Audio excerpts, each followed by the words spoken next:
Taigo, T-Cross, T-Roc, Tiguan, Touareg. Volkswagen ma w swojej ofercie 5 spalinowych SUV-ów i wszystkie na literkę T. I wiecie, do jakiego doszli wniosku? Że brakuje im 6. spalinowego SUV-a. Oczywiście też na literkę T. Więc w grze było Tank, Tottenhausen i Trinken, ale ostatecznie zdecydowano inaczej. Przed Państwem najnowszy Volkswagen Tayron.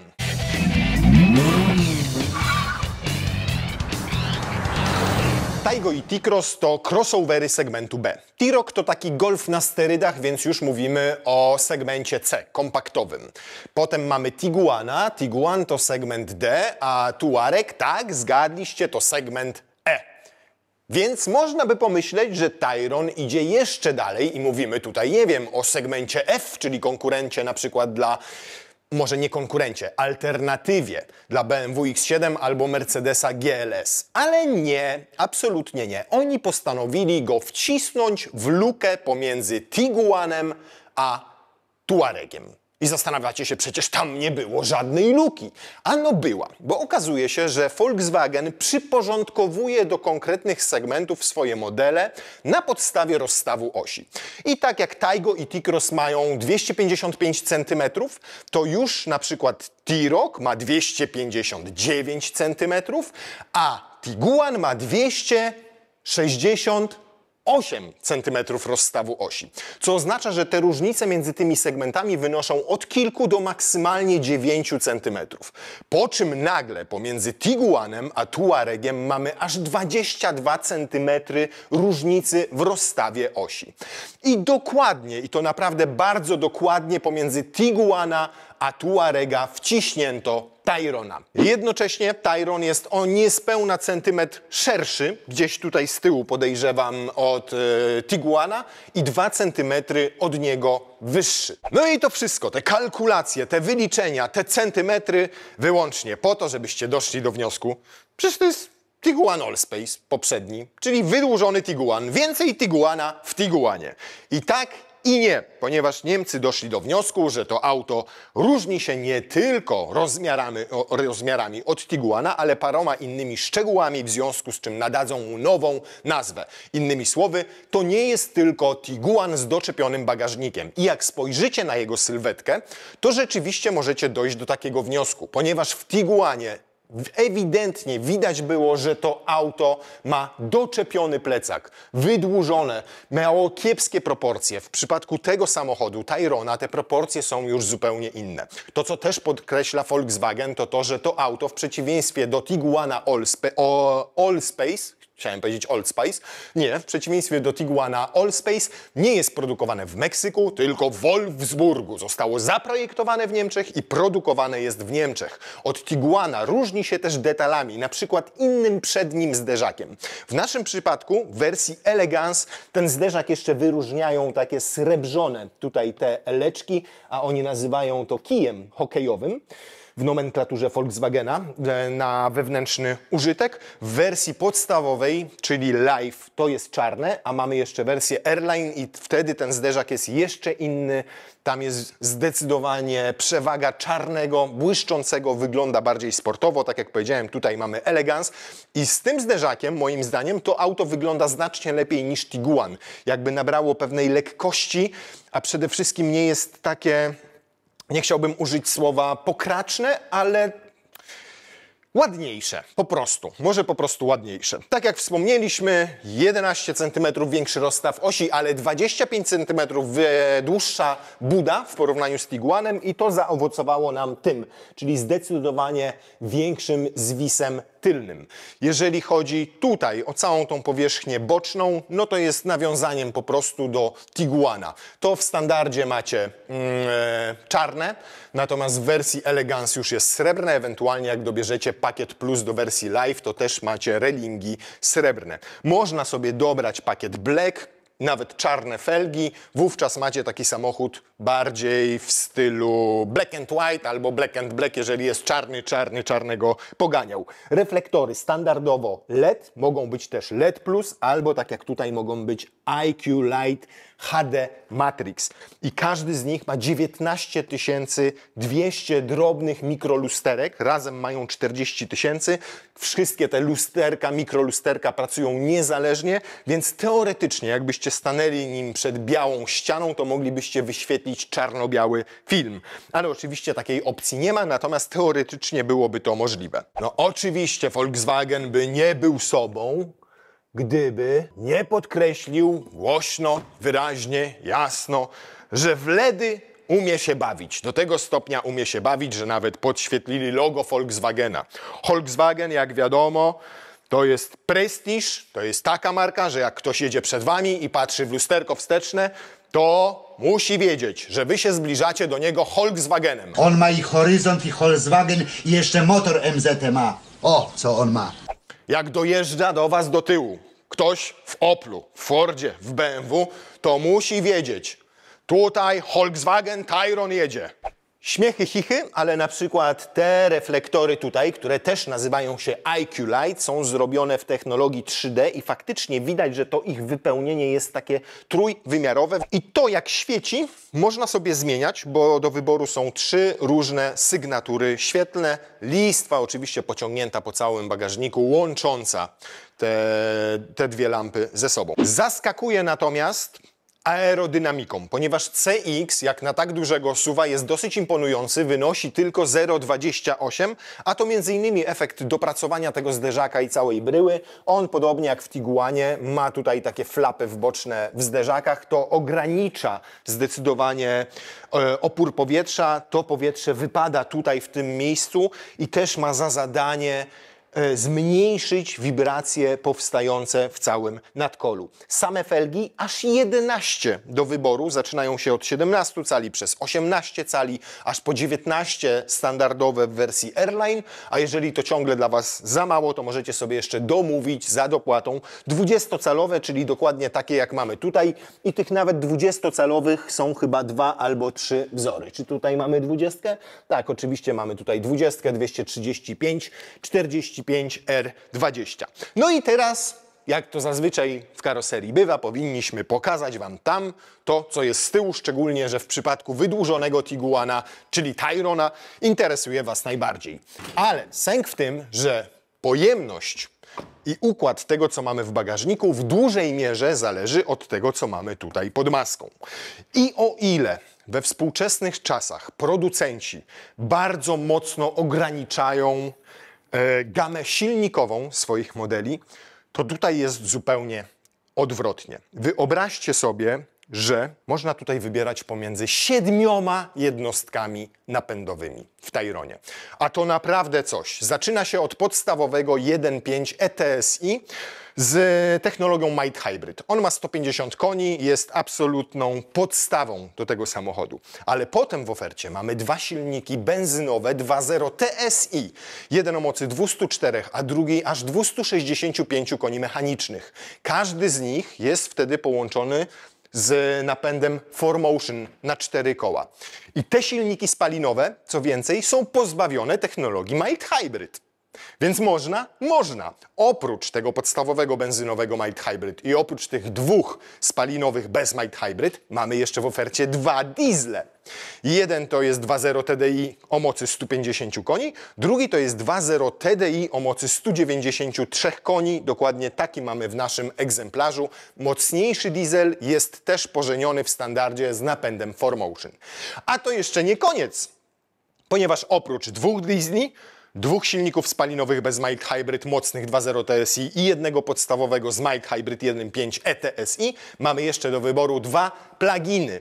I Volkswagen chwali się, że to zupełnie nowa technologia plug-in. W przypadku obu podstawą jest wówczas silnik 1.5 TSI, ale o różnej mocy, albo 150, albo 170 koni i są wzbogacone o silnik elektryczny o mocy 115 koni.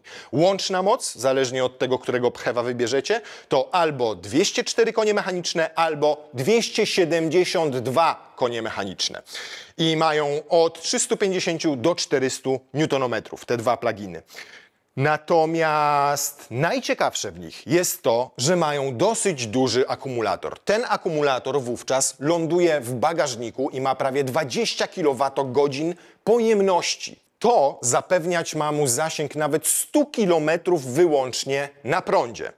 Ale to jeszcze nie koniec nowinek, bo można ładować go całkiem sporą mocą, bo z domowego gniazdka 11 kW, jak na plugina to nieźle, bo to zazwyczaj elektryki mają tak mocną ładowarkę pokładową, a pluginy w okolicach 7-8 kW. Natomiast oprócz tego pluginy mają jeszcze złącze CCS, a to oznacza, że będzie można je ładować z mocą 50 kW, więc niecałe pół godziny wystarczy Wam, żeby podładować sobie plugina na 100 km zasięgu. I to naprawdę świetny rezultat, bo oznacza, że będziecie mogli nawet podładowywać się w trasie podczas przerw. Natomiast wszystko to, o czym teraz powiedzieliśmy, wpływa też na pojemność bagażnika, bo tak jak powiedzieliśmy, w pchewach ta bateria umieszczona jest z tyłu pod podłogą bagażnika. To oznacza, że wersje plug-in nie występują w odmianie 7-osobowej. Wyłącznie są 5-osobowe, tam pod spodem jest akumulator i ten akumulator też ogranicza pojemność bagażnika do skromnych 705 litrów. Natomiast jeżeli wybieracie wersję spalinową, czyli diesla albo benzynę, to ten bagażnik ma 885 litrów pojemności przy 5 fotelach. I jak domawiacie sobie trzeci rząd siedzeń, to ta pojemność spada do 850 litrów, więc nieznacznie, tylko o 35 litrów. Fotele oczywiście są zamontowane w podłodze, natomiast ta pojemność jest mierzona z tym schoweczkiem, który znajduje się tutaj. 885 litrów w wersji 5-osobowej.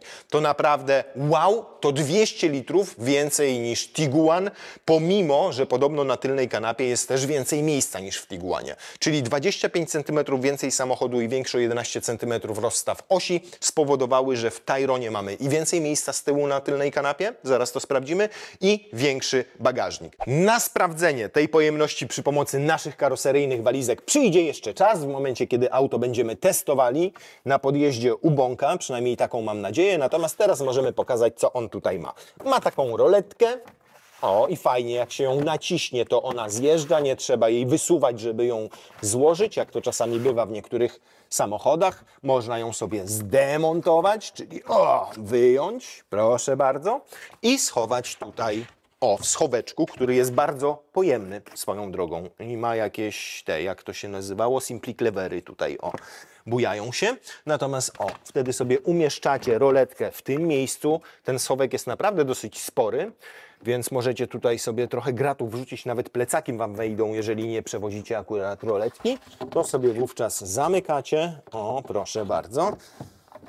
I nie macie roletki i naprawdę już pierwsze wrażenie ten bagażnik robi super, szczególnie, że tylna kanapa teraz jest przesunięta maksymalnie do tyłu. Fajne jest to, że możecie złożyć sobie oparcia księgienkiem tutaj, które znajduje się w bagażniku, tak prawe jak i lewe. Fajne jest bardzo to, że kanapa składa nam się w proporcjach 40, 20, 40, ponieważ to oznacza, że możecie przewozić sobie bez problemu tutaj dłuższe przedmioty, nie musicie ładować ich na dach, wozić ich w boksie, tylko 4 osoby jadą na pokładzie i jeszcze macie tunel środkowy dosyć długi.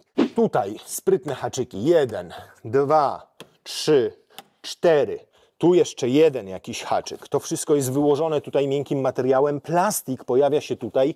I niestety, jak widzicie, na tym plastiku w momencie, kiedy wozicie bagaże, mogą pojawiać się skazy. Zaznaczono nam, że to jest nawet nie wersja przedprodukcyjna, tylko przedprodukcyjna, w związku z czym po pokazach zostanie pocięta na żyletki, w związku z czym pewne niedoskonałości w wykończeniu może mieć, więc ja Wam tylko to zaznaczam. Tutaj mamy gniazdo nawet, proszę bardzo, takie standardowe 230 V, które obsługuje urządzenia o mocy do 150 watów. Fajnie chowane pasy bezpieczeństwa, czyli nie są na stałe gdzieś tam zamocowane, tylko w momencie, kiedy jeździcie jedynie z 5 osobami, to nic się tutaj nie majta, one są zablokowane w ostatnim słupku. Natomiast już z tej perspektywy widać, że po postawieniu trzeciego rzędu siedzeń nie mamy tutaj żadnego gniazda USB-C. Co ciekawe, podłokietnik po lewej stronie jest szerszy niż ten po prawej stronie. Ten po prawej ma tutaj taką mini kieszonkę plastikową, a ten ma większą kieszonkę plastikową i taki gumowy, dziwny uchwyt na kubeczek. Wszystko to, samo to świadczy już o tym, że pomyślano Tyrona jako auto 7-osobowe, ale z awaryjnym trzecim rzędem siedzeń. Tu tak to się otwiera, tu tak to się otwiera, to się podnosi. I zaskakujące jest to, że teraz, słuchajcie, mamy tutaj całkiem sporo przestrzeni. Jakbyśmy to sobie wyjęli, jakbyśmy to zostawili w garażu i jeszcze pozbyli się tego, jakiś zestaw naprawczy? Nie wiem.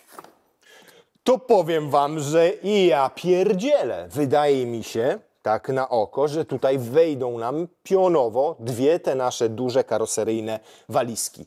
Naprawdę za przestronność tej części przy ustawieniu wszystkich foteli mega duży plus. Jeszcze tu się jakieś coś wysuwa. A na co to komu? Ile będzie kosztował ten dodatkowy trzeci rząd? Jeszcze nie wiadomo. Znamy już cennik, na koniec o nim porozmawiamy. Natomiast jest jeszcze w momencie nagrywania tego materiału kilka dni przed emisją, dokładnie 5 dni przed emisją, nieznana cena trzeciego rzędu siedzeń na polskim rynku. W Niemczech to około 950 euro, czyli gdyby dopłata wynosiła w Polsce, dajmy na to 4000 zł, to też będzie to atrakcyjna kwota. Żeby dostać się do trzeciego rzędu siedzeń, należy tutaj pociągnąć tę dźwignię i wtedy fotel odjeżdża nam maksymalnie do przodu i potem jak się cofa, to zapamiętuje tę pozycję.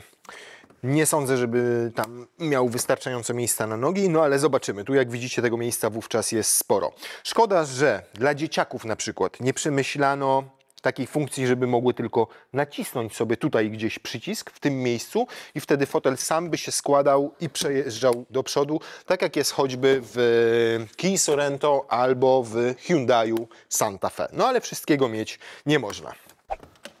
Cyk, cyk. Całkiem spoko się wsiada. To musimy podnieść. To też dla porządku podniesiemy. No tak, po pierwsze trochę jak na ławce w parku, ponieważ to oparcie tutaj jest pionowe. Brakuje isofixów, nie ma. Tutaj teraz to, jak jedzie do tyłu, ten się zablokował w trochę innej pozycji. No i miejsca na kolana to mam tutaj sporo. Nawet jest miejsce na stopy pod tym fotelem, więc naprawdę wchodzą tam nogi. No ale sami widzicie, jak wysoko trzymam kolana. Nad głową też miejsca już nie mam. Jest zdecydowanie ciaśniej niż na przykład w takiej Mazdzie CX-80, którą tydzień temu wam pokazywaliśmy na kanale. Ciaśniej niż w Santa Fe wspomnianym. Ciaśniej, mniej tego miejsca niż w Kii Sorento. Więc zdecydowanie są to dwa fotele, albo dla mniejszych dzieciaków, osób powiedziałbym do 1,60 m wzrostu, nie więcej. I wówczas rzeczywiście mogą tutaj mieć wygodnie, natomiast absolutnie nie są to takie pełnowymiarowe, 100%, wygodne i komfortowe miejsca do jazdy na długie odległości, jak na przykład jedziecie do, nie wiem, nie Chorwacji, do Włoch na przykład.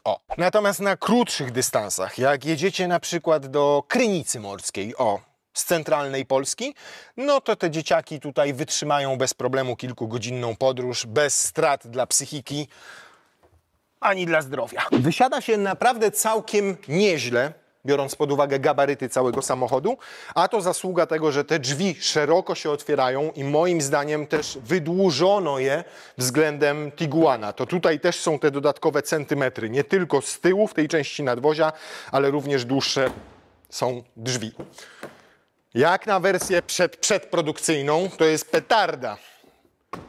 A teraz jeszcze mamy pootwierane różne drzwi, w związku z czym te wibracje też są inne. Teraz mamy wszystko pozamykane. Jeszcze lepiej. I co, Mazda? Można tak zrobić duże drzwi, żeby to wszystko nie latało i nie rezonowało? A przecież nikt tak nie zamyka drzwi. Chyba dzieci nie macie. Oczywiście, że ktoś tak zamyka drzwi, ja i moje dzieci, więc zawsze tak to sprawdzamy, bo to też świadczy o jakości, ale też to. Można? Skoro przy dzieciach jesteśmy, to proszę bardzo. Jak łatwo się tutaj wkłada i wyjmuje ten fotelik. W zasadzie jedną ręką cyk. To też zasługa tego szerokiego otworu drzwiowego i tego, ile tutaj jest miejsca. Wpinał go już nie będę w Isofixy, bo szczerze mówiąc już tyle czasu minęło, że nie pamiętam, jak to się robi. Natomiast one, nie wiem, czy miały jakieś zaślepki, są bardzo łatwo dostępne. Natomiast też widoczne gołym okiem. Podejrzewam, że tutaj normalnie będą jakieś plasticzki, które je zasłaniają. I w całym aucie udało się zastosować 3 takie Isofixy. Nie ma ich w trzecim rzędzie siedzeń, nie ma ich tutaj na środkowym siedzisku, są tylko na skrajnych. Za to trzeci jest tutaj w fotelu pasażera. Jeżeli chodzi o tapicerkę, to w standardowej wersji tej Life mamy tutaj materiał po prostu zwykły. Od wersji Elegance mamy już takie, oni to nazywają mikrofibrą. Art Velour Plus. Dokładnie, tak się nazywa ta tapicerka. W wersji Airline jeszcze dodatkowo jest trochę inny ten fotel i ma na przykład zintegrowany zagłówek. Tutaj mamy zagłówek po prostu regulowany. Przyjemne jest to w dotyku.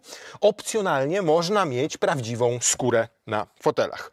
Dobra, siedzę tutaj wygodnie bardzo i tutaj siedzę też w cholerę wygodnie.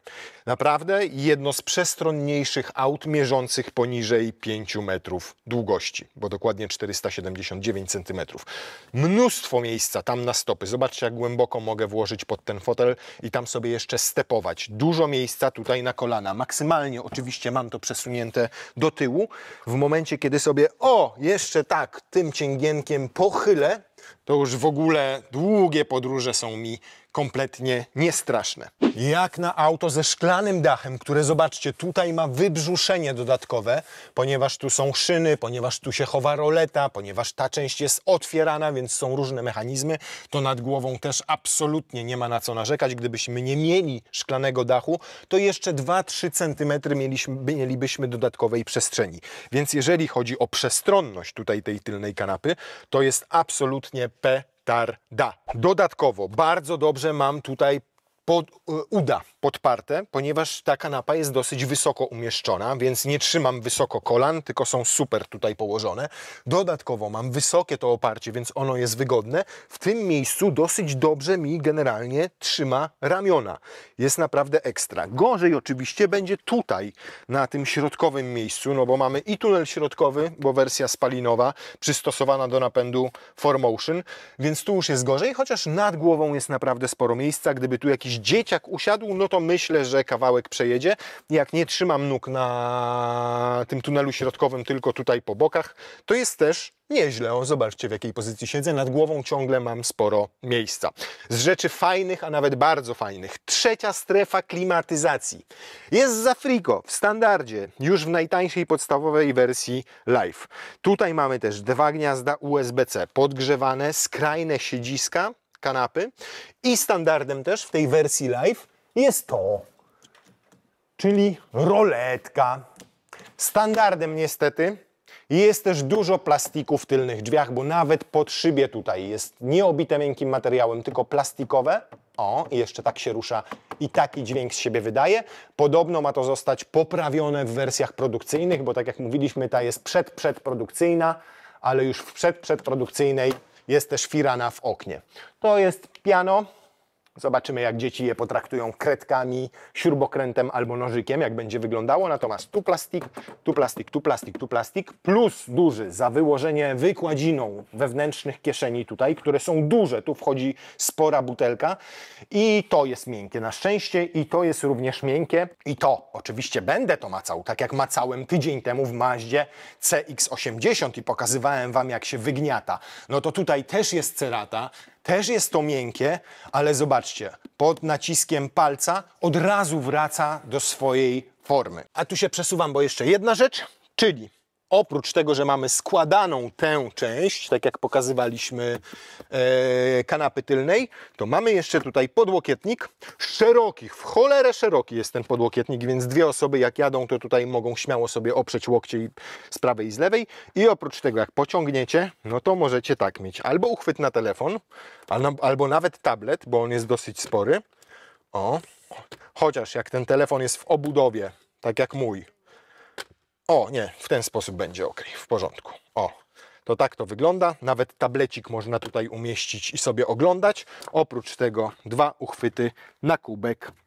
Fajnie chowane. Zgadza się? Zgadza się.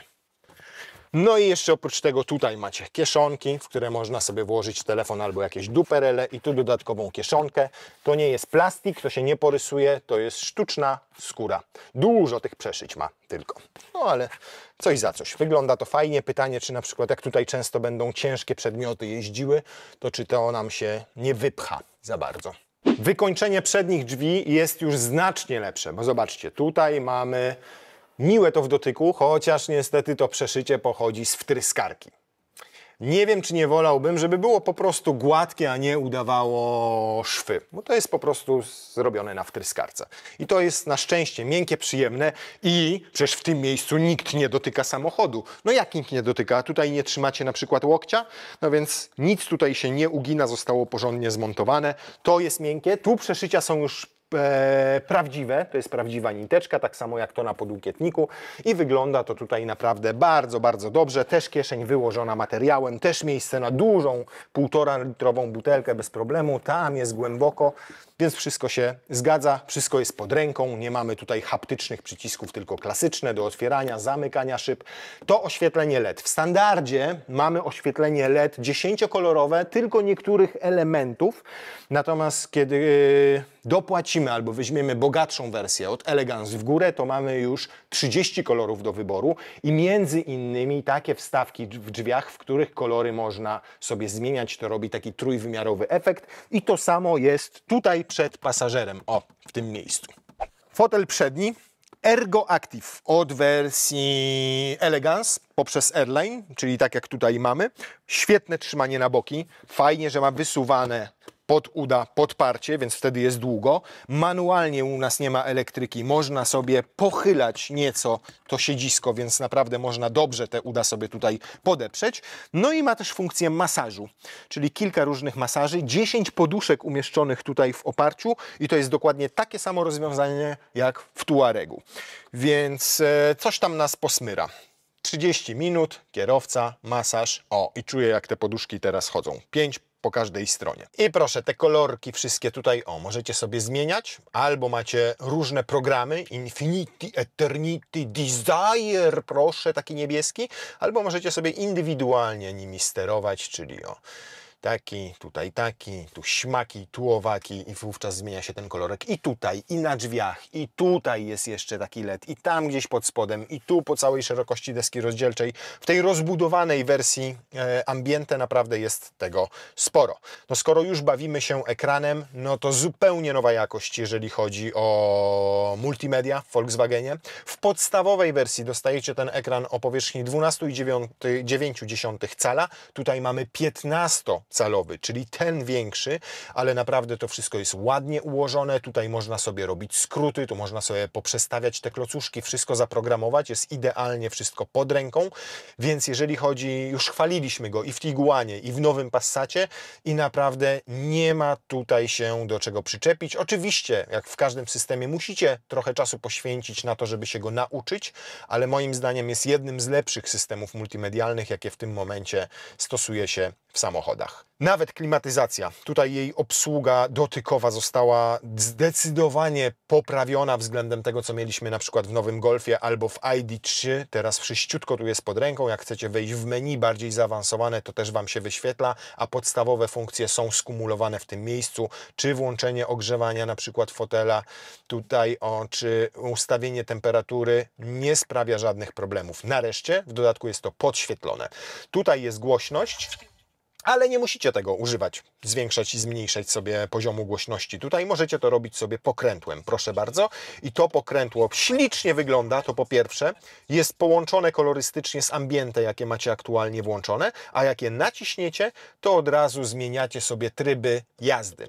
Więc moim zdaniem Volkswagen fajnie, nareszcie, fajnie połączył łatwość i jakość obsługi multimediów z taką nowoczesnością i jeszcze w dodatku z pewnym designem. Chwała Bogu też zrezygnował z haptycznych przycisków na kierownicy. Wreszcie zaczął słuchać klientów i też to podkreślaliśmy przy teście Tiguana, bo są klasyczne, normalnie się wciskają, działają jak trzeba, można zmieniać sobie komputerek pokładowy, można sterować sobie multimediami czy aktywnym tempomatem. Super, z haptycznych przycisków pozostały tylko te do sterowania światłami, ale one akurat fajnie się tutaj uginają, nawet słychać jak klikają, więc to są takie haptyczno-fizyczne, tak bym powiedział.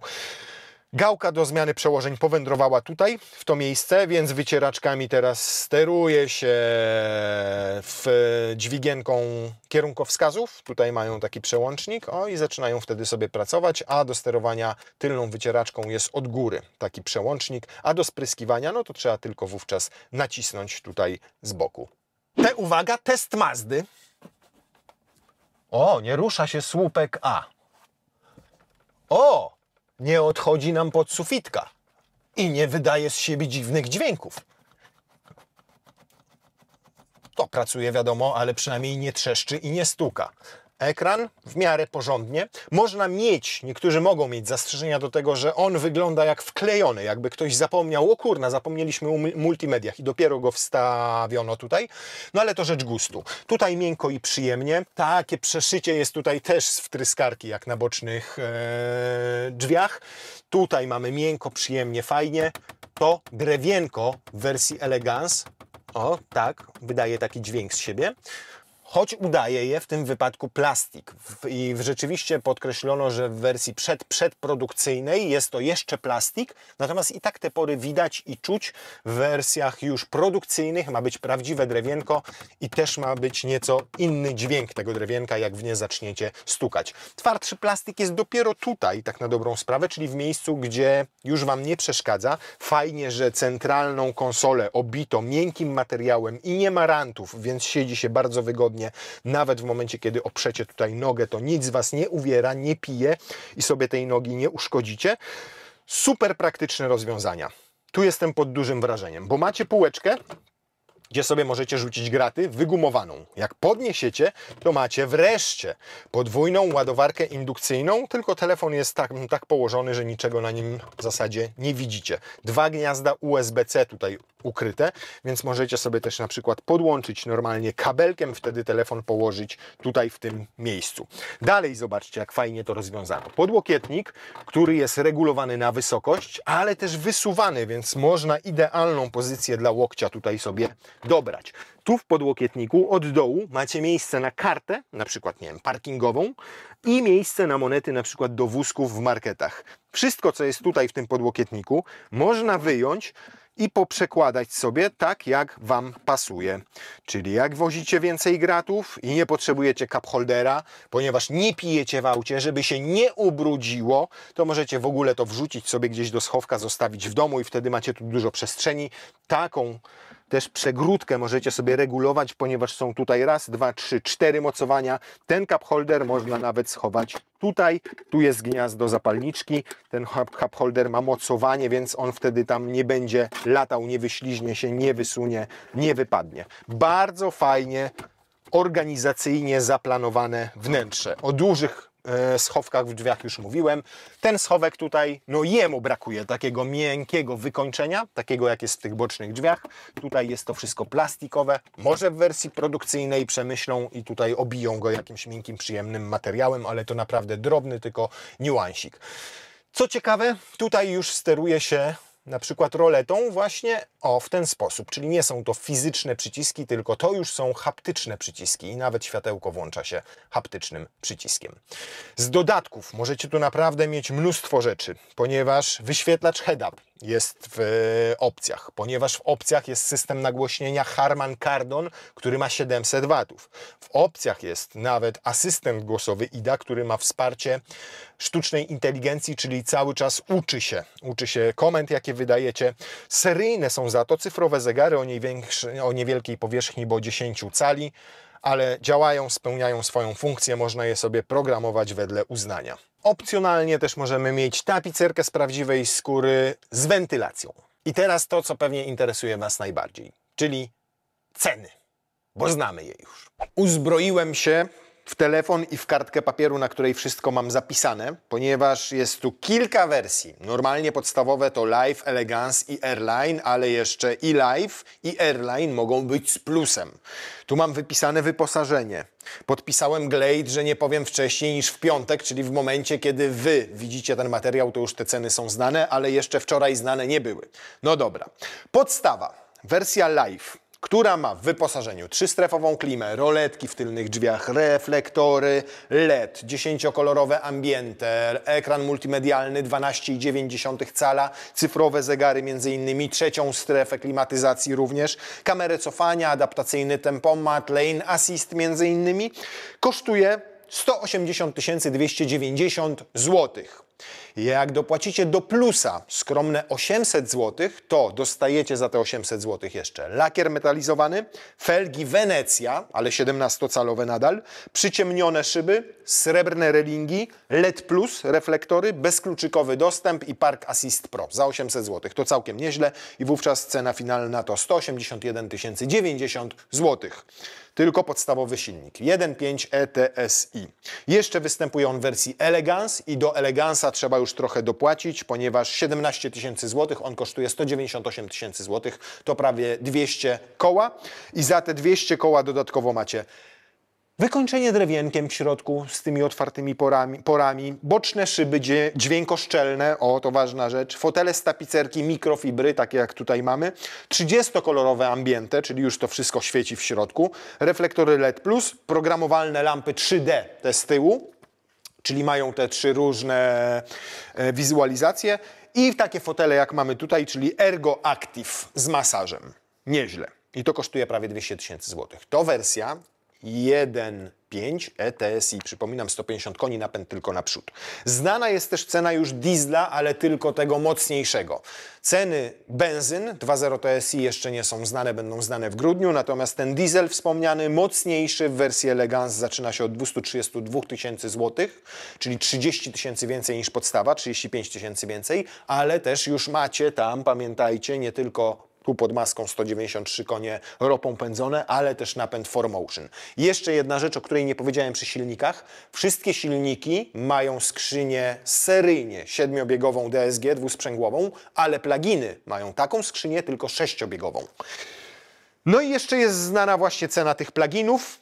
Elegance. Powiem Wam, że jest nieźle wyceniony, ten słabszy, bo on jest oparty na tym silniku 1.5 TSI i jest tylko 18 000 zł droższy od tego silnika 1.5 ETSI, czyli miękkiej hybrydy. Dopłacacie 17 000 zł w wersji Elegance, on występuje jedynie i wówczas macie większą moc, no ale macie też 100 km zasięgu, ale nie macie trzeciego rzędu foteli, no i mniejszy bagażnik, bo 705 litrów zamiast 885 w wersji 5-osobowej.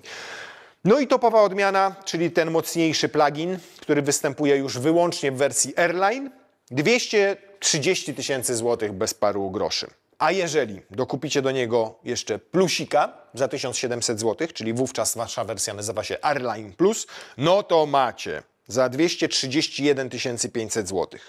Mikrofibrę również na drzwiach i konsoli środkowej, czyli wykończenie jest jeszcze ładniejsze. Siedzenia ze zintegrowanymi zagłówkami, aluminiowe dekory, wykończenie, tak. 19-calowe felgi, a w zasadzie 20-calowe, przepraszam, bo ten plusik daje Wam 20 cali. Dach panoramiczny, bezkluczykowy dostęp, Park Assist Pro, lakier metalizowany, trochę inne zderzaki. No i możecie go sobie jeszcze tam dokonfigurować przez wszystkie Harmany, Kardony, head-upy, IQ Light i tak dalej, no to cena na pewno przekroczy wtedy ćwiartkę.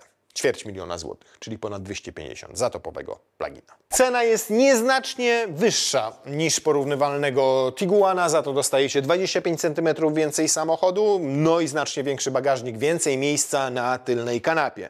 Więc wniosek jest taki, jeżeli jesteście 5-osobową rodziną, to i tak wystarczy Wam zwykły Tiguan, kiedy nie macie zbyt dużych potrzeb bagażowych. Jeżeli naprawdę na każde wakacje zabieracie mnóstwo gratów, jeżeli macie doroślejsze dzieci, które są już wielkie i potrzebują więcej miejsca, przestrzeni z tyłu na nogi, albo jeżeli jeździcie często jako dorośli, którzy mierzą 1,80 m, 1,90 m w dłuższe trasy, no to rzeczywiście te 25 cm więcej auta, 11 cm więcej rozstawu osi robi swoje. Ale wiecie, co jest najciekawszego w Tayronie? Że jesteśmy tutaj drugą godzinę, wrzuciliśmy na Instagrama jakąś tam relację i tutaj już z 5 osób pukało do tych drzwi szklanych, bo chcieli obejrzeć tego nowego Volkswagena Tayrona. I rzeczywiście ten zabieg Volkswagenowi bardzo się udał, ponieważ to auto jest postrzegane nie jak Tiguan Allspace, czyli tylko przedłużenie tak naprawdę tego samego modelu, tylko jest postrzegane jako zupełnie nowy model. A to może oznaczać, że będzie cieszył się rzeczywiście większą popularnością niż Tiguan Allspace.